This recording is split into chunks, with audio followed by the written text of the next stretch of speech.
இந்த உலகத்திலே ஹாப்பியான பர்சன் யார் தெரியுமாங்க? என்ன கேட்டால் நான் தான் சொல்லுவேங்க. ஏன்னா, அதாவது உங்ககிட்ட என்ன இருக்கோ அதில் நீங்கள் சந்தோஷப்படுங்க. உங்ககிட்ட இருக்கிற ஒவ்வொரு விஷயத்துக்குமே ஒவ்வொரு இதுக்குமே வேல்யூ உண்டு.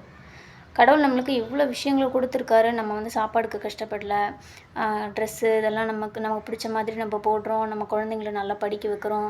இது எல்லாமே பிளெஸ்ஸிங்ஸ் தான். நமக்கு தேவையான எல்லாமே கடவுள் நம்மளுக்கு நிறையவே குடுத்துருக்காரு. ஆனா இல்லாதத தேடி சில பேர் ஓடிட்டே இருப்பாங்க. அவங்க கார் வாங்கிட்டாங்க, நம்ம வாங்க முடியல. அவங்க ஃப்ளைட்லலாம் போறாங்க, நம்ம போ முடியல. அப்படின்லாம் ரொம்ப ஃபீல் பண்ணுவாங்க. அதுக்காகலாம் ரொம்ப ஃபீல் பண்ண தேவையில்லங்க. ஏன்னா, இப்ப வந்து நெறைய பேர் இன்னுமே பப்ளிக் டிரான்ஸ்போர்ட்ஸ் யூஸ் பண்ணிட்டுருக்காங்க. நம்ம வந்து பைக்ல போவோம், இல்லாட்டி சம்டைம்ஸ் கேப் புக் பண்ணுவோம், ஆட்டோல போவோம்.